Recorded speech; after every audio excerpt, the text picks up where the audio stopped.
কেমন যেন কিছু কিছু বান্দা চাইতেছে এ জমিনে ইসলাম থাকবে না, মুখে মুখে থাকবে কিন্তু কাজের বেলায় থাকবে না।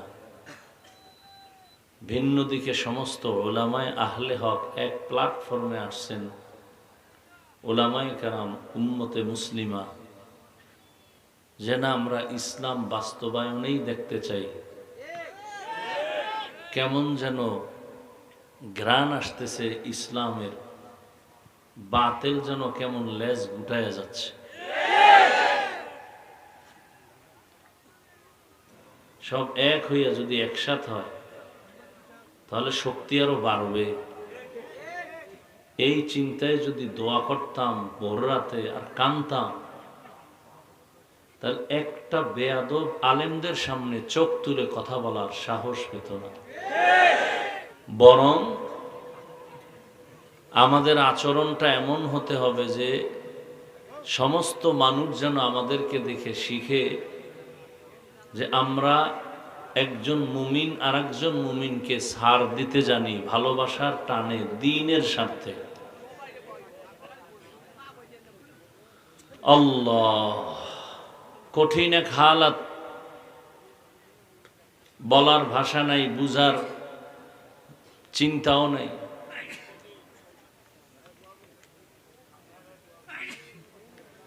আমাদের অনৈক্য, আমাদের দূরত্ব এ জাতিকে হতাশার দিকে নিয়ে যাচ্ছে। আমি তো বলতে চাই না বিষয়গুলো, এরপরও বলে এসে যায়। আমি তো চ্যালেঞ্জ দিছি, আজকে সব আলেম এক হয়ে যায়, এক সপ্তাহ পরে দেশ চালাবে আলেমরা। আর ঘরে ঘরে যদি আলেম তৈরি হয়, ঘরে ঘরে লিখে রাখেন কথাগুলো, ব্যানার করে টানায় দেন। যদি ঘরে ঘরে আলেম তৈরি হয় আর একতাবদ্ধতা না থাকে, 50 বছরে দেশে আর আলেম মাথা উঁচু করতে পারবে না। এগুলো লিখে রাখেন। 50 বছরে দেশে আলেম মাথা উঁচু করতে পারবে না আলেমের কারণে। ঘরে ঘরে আলেম, কিন্তু ভেতরে যদি মিল মোহাব্বত না থাকে, 50 বছরে এদেশে আলেম মাথা উঁচু করতে পারবে না। লিখে রাখেন। আর ঘরে লাগবে না, থানায় থানায় যে আলেম আছে, জেলায় জেলায় যে আলেম আছে, হাতে হাত রাখবে, কাফনের কাপড় মাথায় নিয়ে এক প্ল্যাটফর্মে আসবে যে আমাদের কথা এক, কাজ এক, আওয়াজ এক। গোটা দেশ আলেমদের দিকে ঘুরে যাবে। তবে কঠিন ষড়যন্ত্র, উম্মতের পেছনে বহু টাকা ব্যয় করা হচ্ছে যেন আলেমরা এক হতে না পারে। এতে যারে যেভাবে দিয়ে ঠান্ডা রাখা যায়। কোন আলেমরে কত টাকা দিয়ে কিনতে হবে যাতে করে আলেম আলেমের বিরোধিতা করে, এক না হয়। নাস্তিকদের, বেঈমানদের, বাতিলদের একটা মূল theme divided and rule policy. দলে দলে ভাগ করে দাও। মুসলমান শুধু দুর্বল এই দিকটা থেকে। আমরা এক না, একতাবদ্ধতা নাই। আর এই এক না হওয়ার পেছনে দুইটা দুর্বলতা, হাসাদ আর কিবির। এই দুই জিনিস, হাসাদ আর কিবির। আল্লাহ হেদায়েত দান করুন। এ কথা বলে তো পেছনে থাকা যাবে না। তো পরিণাম ফলে সবাই মার খাতে হবে, সবার বিপদ আসবে। আল্লাহ হেদায়েত দান করুন। গীবত, শিকায়াত যতদিন বন্ধ না হবে ততদিন মোহাব্বতের মজবুতি আসবে না। দুষ্ট লোকের মিষ্টি কথা ঘনিয়ে বসে কাছে, কথা দিয়ে কথা নেয়, প্রাণে মারে শেষে। আল্লাহ হেদায়েত দান করুন।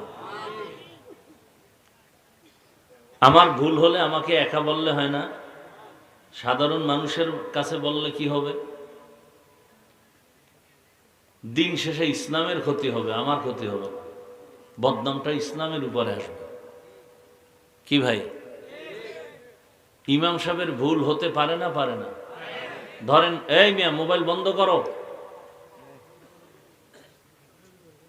মাগরিবের নামাজ ফরজ কত রাকাত আপনাদের জানা থাকলে বলেন তো, বেয়াদবি ক্ষমা চাই। 3 রাকাত। প্রথম 2 রাকাতে সূরা কি আস্তে না জোরে? শুধু জোরে। মাইক লাগায় নিছে, সাউন্ড বক্স, মসজিদে বক্স আছে না, ইমাম সাহেব বক্স লাগায়া তেলাওয়াত শুরু করছেন। মসজিদের পাশে চায়ের দোকান আছে না নাই?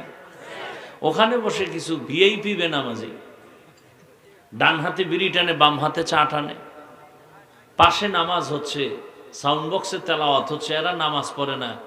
কেউ ভাই নামাজ পড়েন না, আব্বাও পড়ে না, আমরাও পড়ি না, কিন্তু আমাকে ইমান ঠিক, দিল তাজা। তো এরা চা টানে আর বিড়ি টানে। হঠাৎ আল্লাহর কি কুদরত, আলহামদু সূরার মধ্যে ইমামের ভুল হয়ে গেছে, আর সে ভুলটা মাইকের আওয়াজ এসে চায়ের দোকানে ঢুকছে। তো একটা কাপ ফালা এক টের পাইছস নি কি? ইমাম সাহেব তো কাম ঘটায় দিছে। কি বলে? আলহামদুর ভিতরে ভুল। আর একটা লোকমা দে, কি দাও? চায়ের কাপ ফালায়া পার্শ্বে জানালা দিয়ে বাইরে দাঁড়ায়, ইমাম সাহেব কামটা ঠিক হয় নাই, ঠিক করেন। কি দিছে? লোকমা দিছে। আসলে কি লোকমা এটা না বেয়াদবি? হ্যাঁ, ভালো করে বুঝার চেষ্টা করেন। লোকমার নামে এটা চূড়ান্ত গাদ্দারি আর বেয়াদবি, এটা লোকমা নয়। এই লোকমা দেওয়াও জায়েজ নাই, ইমামের নেওয়াও জায়েজ নেই।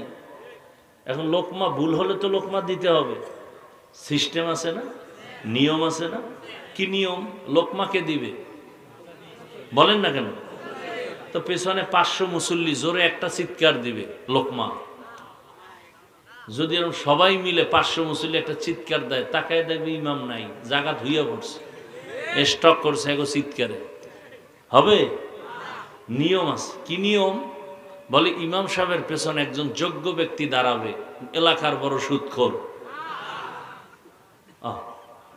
এ যোগ্য না? সুদখোরকে যোগ্য না হলে তো মসজিদের সভাপতি হয় কিভাবে, সেক্রেটারি হয় কিভাবে? সুদখোর, ঘুষখোর, গাঞ্জাখোর, ধর্ষক, খুনি, এরাই তো যোগ্য।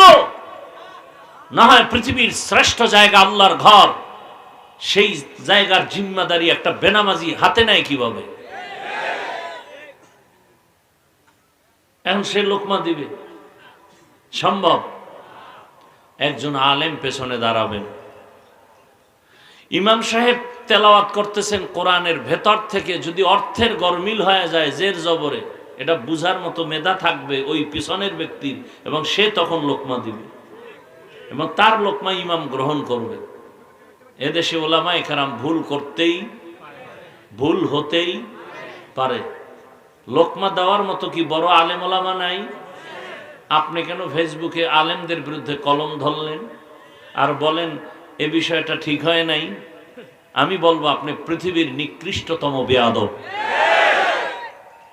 আলেমের ভুল যারা ওপেন পাবলিকের সামনে সমালোচনার ঝড় তুলে আলেমের ইজ্জতের উপর আক্রমণ করে, এরা বেয়াদব।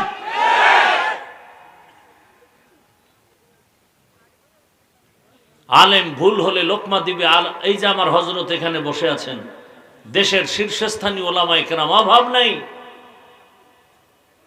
যাদের ছাত্র যোগ্য, আমি হাফিজুর রহমান না, আমার বিষয় কোনো কিছু দেখলেই লোকমা দিবেন। বাবা এদিকে আস, তোমার এই এই এই এই সমস্যা শরীয়তের দৃষ্টিকোণ থেকে এটা এভাবে করতে হবে, এভাবে করলে ভালো হবে, তার লোকমা আমি নেব। এটা মাইকে বলার কিছু নাই।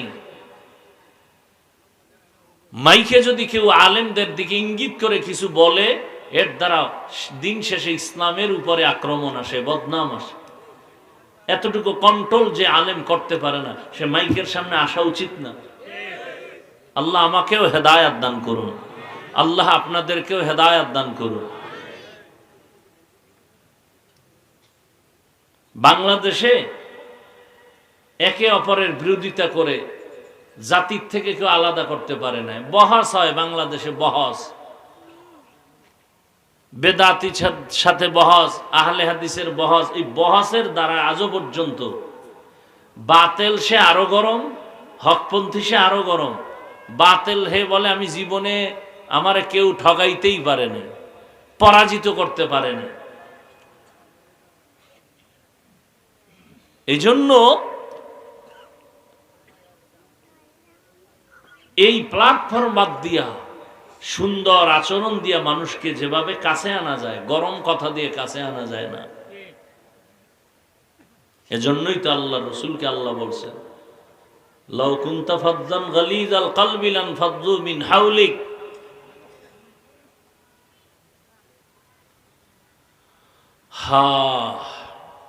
মুসা নবী ফেরাউনকে দাওয়াত দিতে যাইতেছেন, আল্লাহ তাআলা বলে দিলেন, ফাকুলা লাহু কাওলান লায়্যিনান লাআল্লাহু ইয়াতাযাক্কারু আও ইয়াখশা। ও মুসা, ও হারুন, দুই ভাই যে যাও, ফেরাউন না জীবনে কালেমা পড়বেন আমি আল্লাহ জানি, কিন্তু খবরদার নরম ভাষায় বয়ান লাগায় দিও, গরম মেজাজ দেখাইবা না। কাওলান লায়্যিনান লাআল্লাহু ইয়াতাযাক্কারু আও ইয়াখশা। নরম ভাবে যদি কথা বলো, এর দ্বারা দুইটা উপকার হবে, গবেষণা করবে, ফিকির করবে, আর তার মধ্যে একটা ভয় কাজ করবে।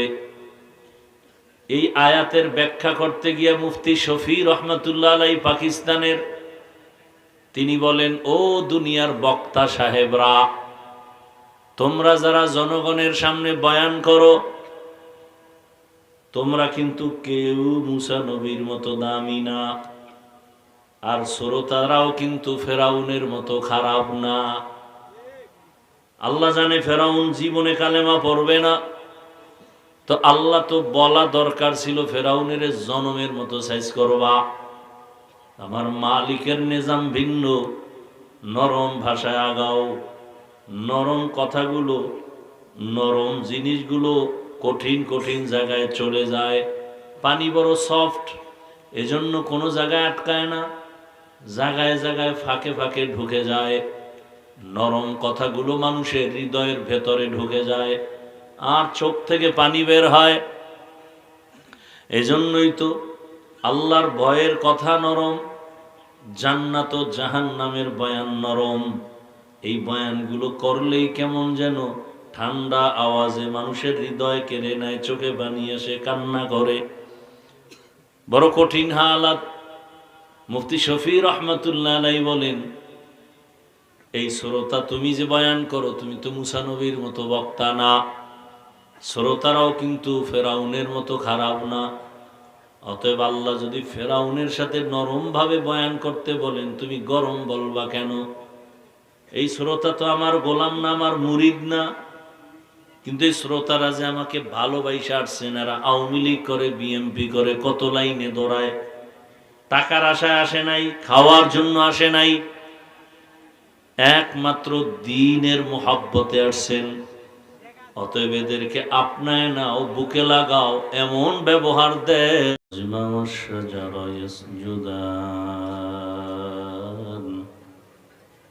وفضل زمانا على زمان كما فضل مكانا على مكان وإنسانا على إنسان ونشهد أن لا إله إلا الله وحده لا شريك له لا ضد له ولا ند له ولا مثل له ونشهد أن سيدنا ومولانا محمدا عبده ورسوله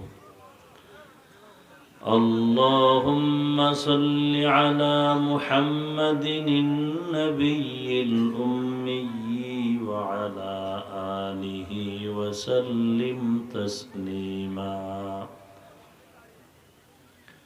وبعد فأعوذ بالله من الشيطان الرجيم بسم الله الرحمن الرحيم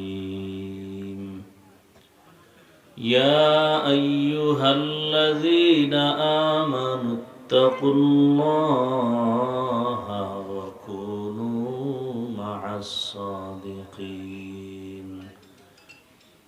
وقال النبي صلى الله عليه وآله وسلم: من تشبه بقوم فهو منهم. صدق الله مولانا العظيم، صدق رسوله النبي الأمي الكريم، ونحن على ذلك من الشاهدين والشاكرين والذاكرين، والحمد لله رب العالمين. سبحانك لا علم لنا إلا ما علمتنا إنك أنت العليم الحكيم.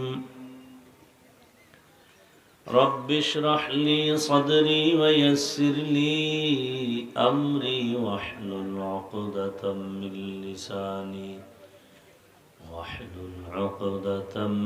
لساني يفقه قولي. حقیقت کھل جائے گی بوقت امتحان تیرے،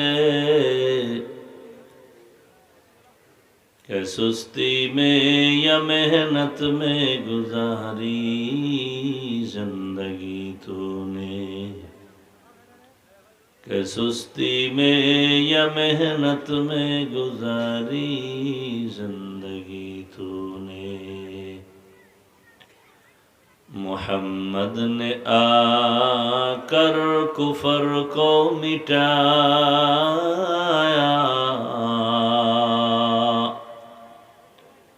کفر کو مٹا کر صداقت بتایا، کفر کو مٹا کر صداقت بتایا۔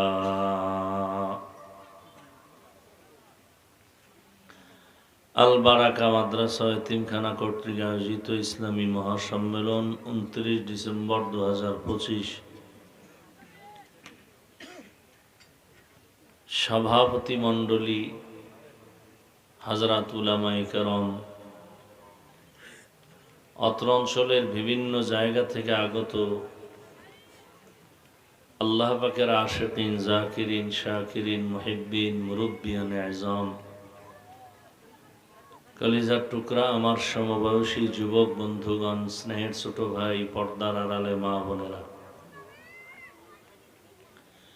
আল্লাহ পাকের দরবারে শুকর যে আল্লাহ আমাদেরকে সুস্থ রেখেছেন, আলহামদুলিল্লাহ। জীবনের এক অমূল্য সম্পদ আমাদের সুস্থতা। টাকা পয়সা, বাড়ি গাড়ি যা কিছুই থাক, অসুস্থ জীবন থাকলে এ জীবনের আর কোনো দাম থাকে না। টাকা পয়সা, বাড়ি গাড়ি তেমন না থাকলেও যদি সুস্থ জীবন পাওয়া যায়, এর থেকে সুখী জীবন আর হতে পারে?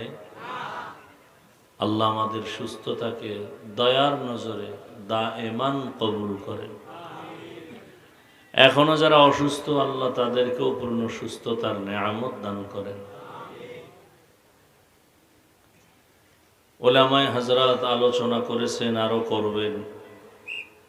মাঝে আমি আপনাদের দোয়া নিতে আসছি এবং সংক্ষেপ কিছু কথা বলার নিয়তে। কোরআনে হাকিমের এক আয়াত ও রসুলের হাদিস থেকে একটি হাদিসের অংশ পড়েছি। আয়াত ও হাদিসের আলোকে ইখলাস ও রুহানিয়তের সমন্বয়ে কিছু কথা বলার মতো, শুনবার মতো আমাকে আপনাদের সকলকে রব্বুল আলামিন তৌফিক দান করেন। অন্যের জন্য দোয়া করলে নিজের জন্য আগে কবুল হয়। বান্দা চাইলে কিছুই হয় না, আল্লাহ চাইলে সব হয়।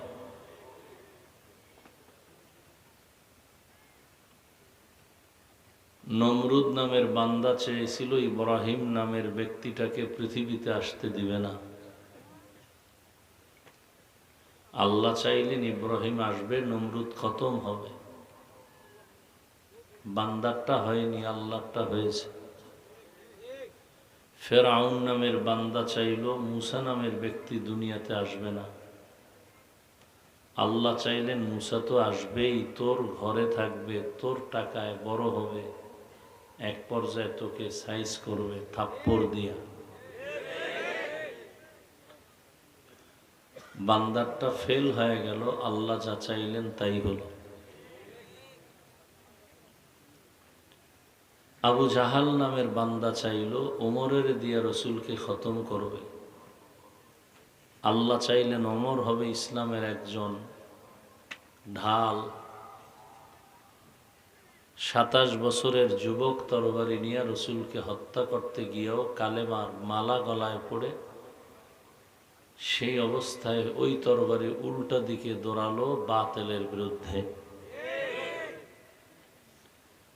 বান্দা যা চাইল হলো না, আল্লাহ যা চাইলেন তাই হলো।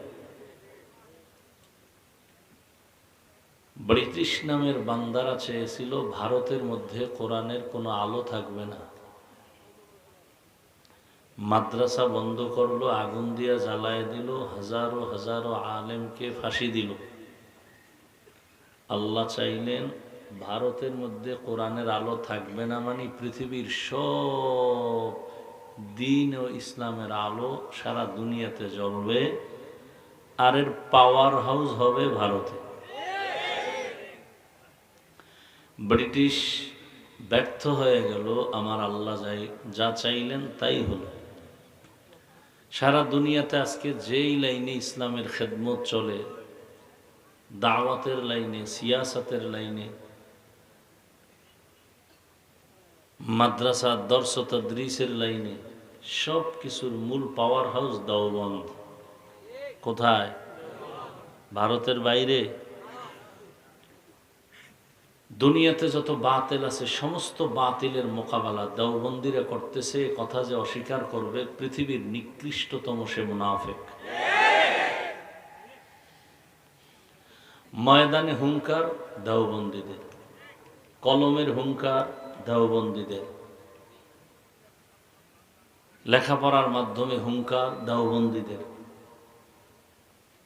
বর্তমান দুনিয়াতে বাতিলের মোকাবেলায়, শিরক ও বিদআতের মোকাবেলায় দেওবন্দীদের অবদান যে অস্বীকার করবে, পৃথিবীর নিকৃষ্টতম সে মুনাফিক। তাহলে সে ভারত হলো পাওয়ার হাউস। আল্লাহ চাইলে সব হয়, বান্দা চাইলে কিছুই হয় না।